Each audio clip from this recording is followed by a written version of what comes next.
Hey everybody, welcome back to the Dungeon Dive. Daniel here. I hope you are doing well, and if you're not, I hope you are soon. All right, today we are going to be taking a look at the board game Tales from the Loop.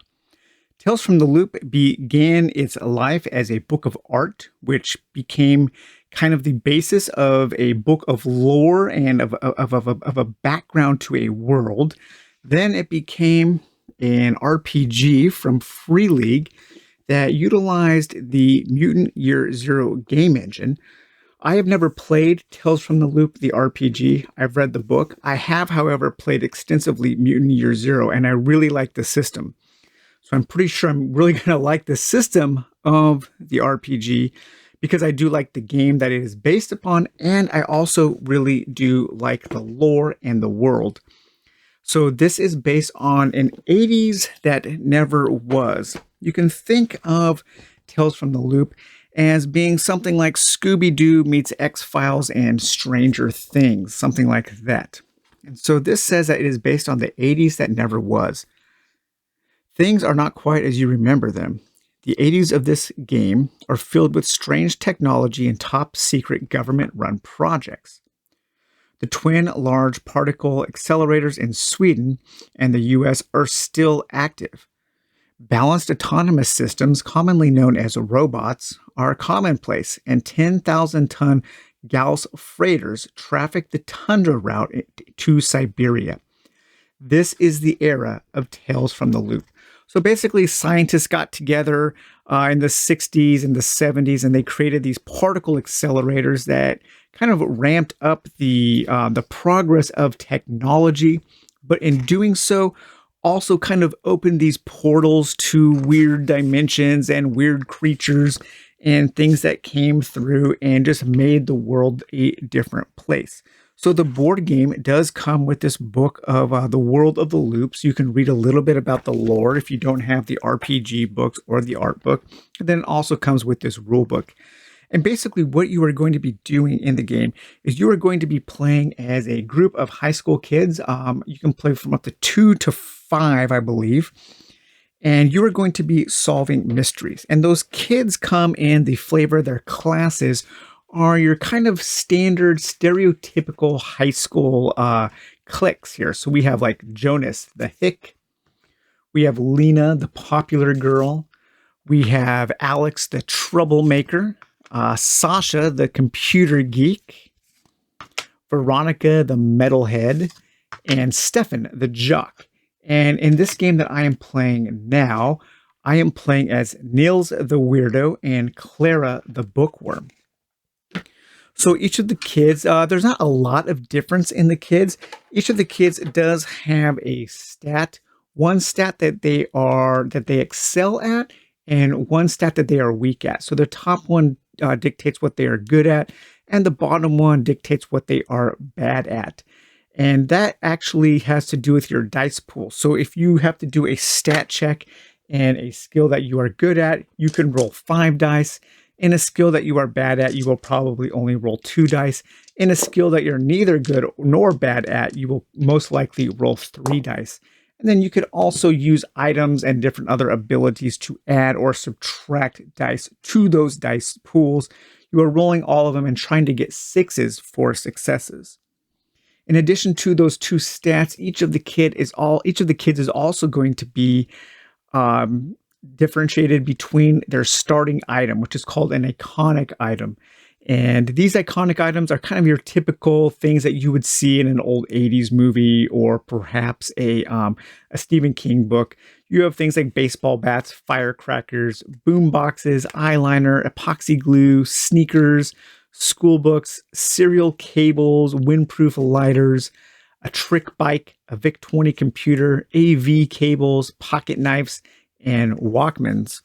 And the 2 characters that I'm using right now, Niels, he started off with a lowrider bike for his iconic item. And the bookworm started off with a pack of chewing gum for her iconic item. Now, these items, they will add a dice to your dice pool based on the color. So this helps certain types of checks. And this hockey stick handles these kinds of effects. So this is a charming, you're trying to charm somebody. And this is a tough check. And then they can also be combined. So if you combine this gum, which acts as glue, to a club, which this hockey stick is also a club, then you get the ability called reach. So you can combine items to make more powerful items, and you can use those to gain automatic successes in very hard challenges. So that's pretty cool. I like the idea of using items together. It kind of has this adventure game element. And basically, what you're going to be doing is when you are playing, and the game does come with these really awesome standees for the characters. I absolutely love them. But each day, you're going to be playing through a series of rounds, and those are going to be divided into days of the week. So you have Monday through Friday, and then you have a longer round for the weekend. Most of the scenarios will need to be beaten in either 1 week or 2 weeks. And at the beginning of each round, you are going to meet at school. You have to go to school. And then at the beginning of the school round, you have to deal something that you have to do with something at school. You have to deal with something that happens at school. And one of the things about the role-playing game that they really did a good job of emulating here is the idea that these kids, they need to take care of their normal daily life. They have to worry about things that are happening at school. They have to worry about keeping their favor with their parents. They don't want to get grounded. Right now, Clara the bookworm, I failed to make it home yesterday in time for dinner, and so I got grounded. I also like this school system because it gives you just a little bit of flavor at the beginning of each turn of things that you are going to have to deal with, mundane things, such as it's a downpour, so it's raining, and you're walking to school in the rain, and your hair and your clothes get all messed up. The Fluoride Lady, a lady comes to school and wastes your time talking about fluoride, or a local historian.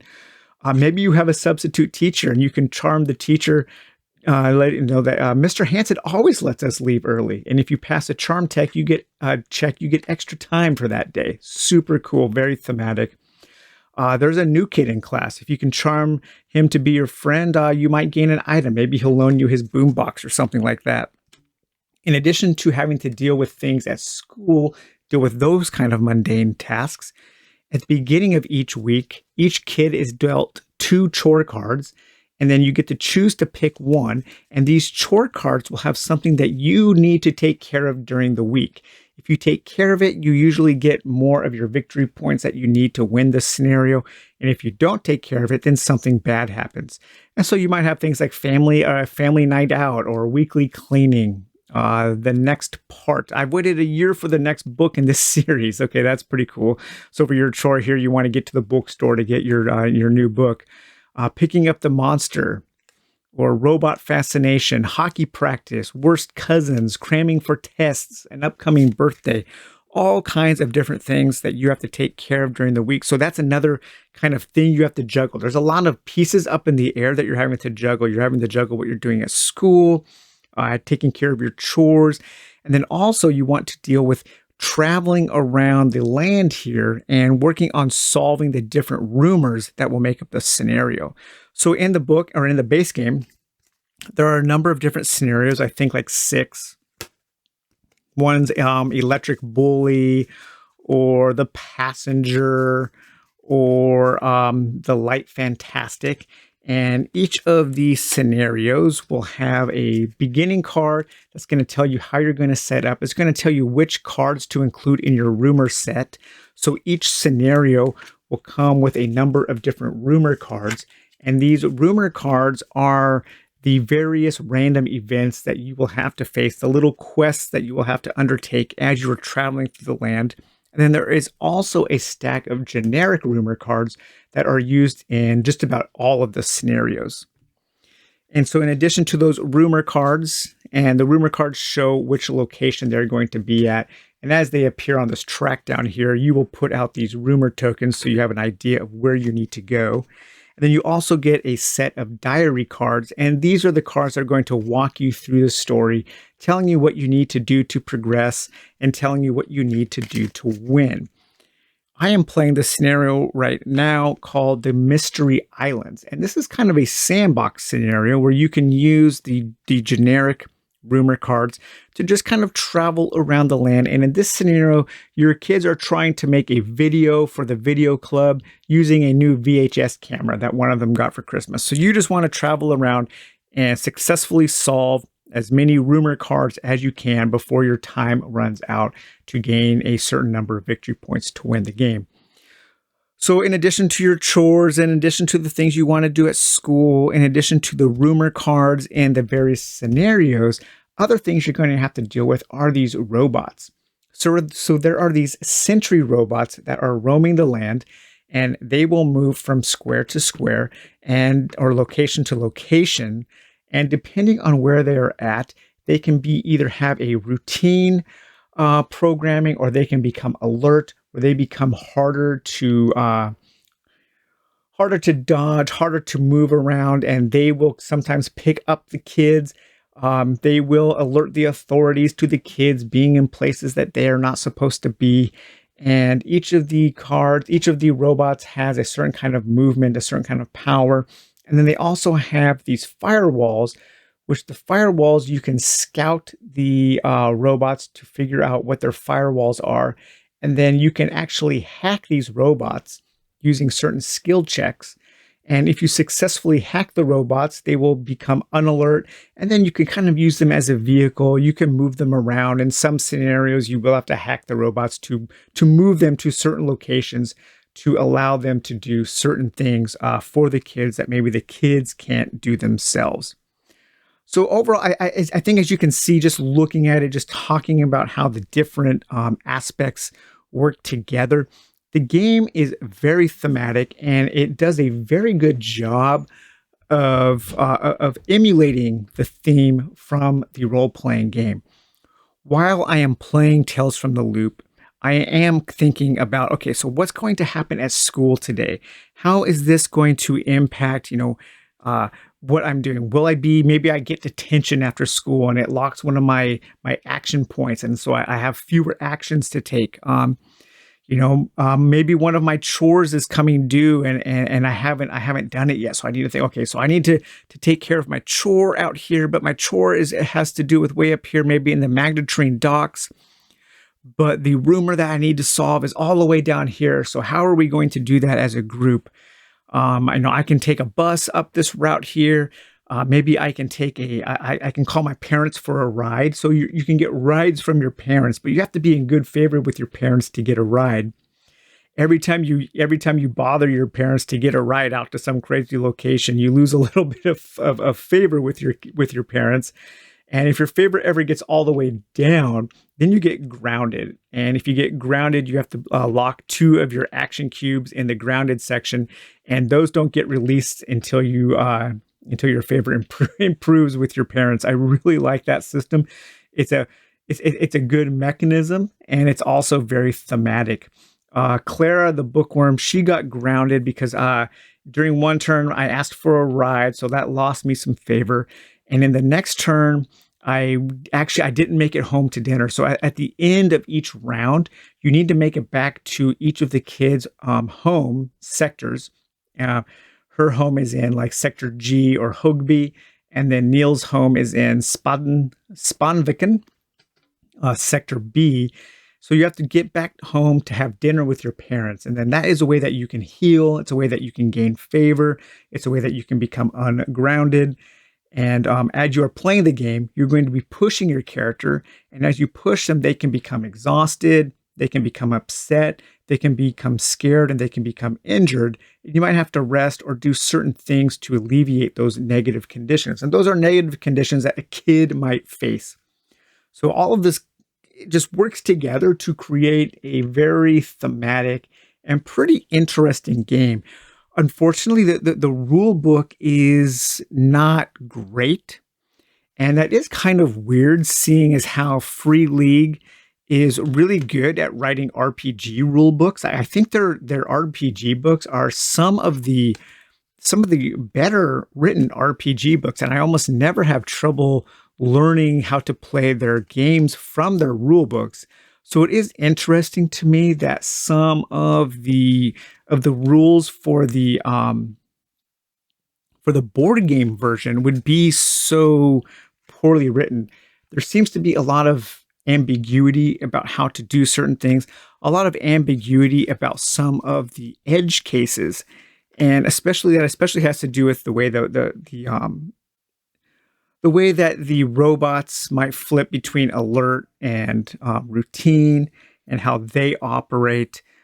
Certain things just aren't detailed enough in the game to work as a board game. Maybe it would work more as an RPG where the players and the GM can kind of come to a consensus. But a board game needs to be a little more strictly defined. The rules need to be a little more strictly defined when it comes to a board game. But overall, I think this game is pretty cool. It's kind of chill. There's not a lot of fighting. There's not a lot of violence because you're playing kids and you are playing kids most of the time. When it comes to violence, the kids need to run away or they need to come up with some kind of creative solution. They're not just shooting things. They're not just blowing things up, although you can create explosives with some of your items. There's also a way to get these anomalies. So usually when you complete one of your chores, you will be granted one of these anomalies. And these are more powerful items, items that have been maybe influenced by the particle accelerators in some way. But these are all really cool. And they will usually have a limited number of uses, but they will be very powerful items that you can use in the game. There are also these cardboard tokens here that will change the map, and it will add actions that you can take on the board, and each scenario will have different kinds of actions, different kinds of ways to augment the board, such as adding a video store. So maybe you need to do something at the video store. I really like that idea there, going to the video store. One of the scenarios that I also have is called Invasive Species. So this was an expansion scenario. There are 2 scenarios that you can buy as expansions. And this one is kind of all about a dinosaur species as an invasive species running around, messing things up, getting in the way of things. And it's up to the kids to figure out how to take care of this invasive species.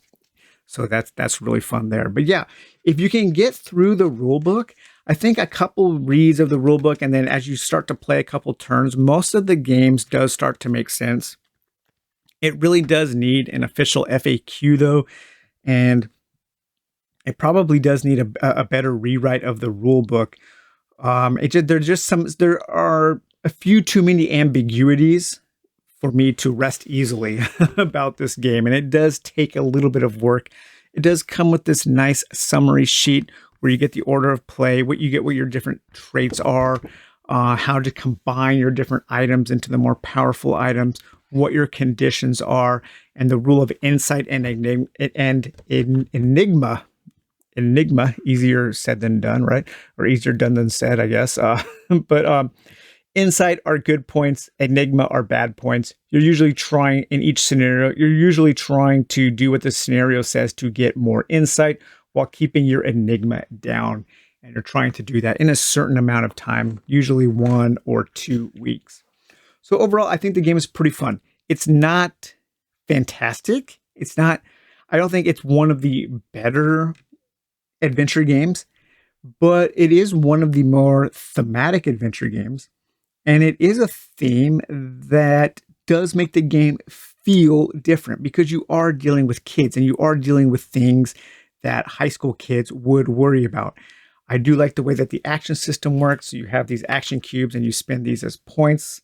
And I do like how they can get locked up for when you become grounded or when you're exhausted, when you're upset, when you're scared, when you're injured, when you need to rest.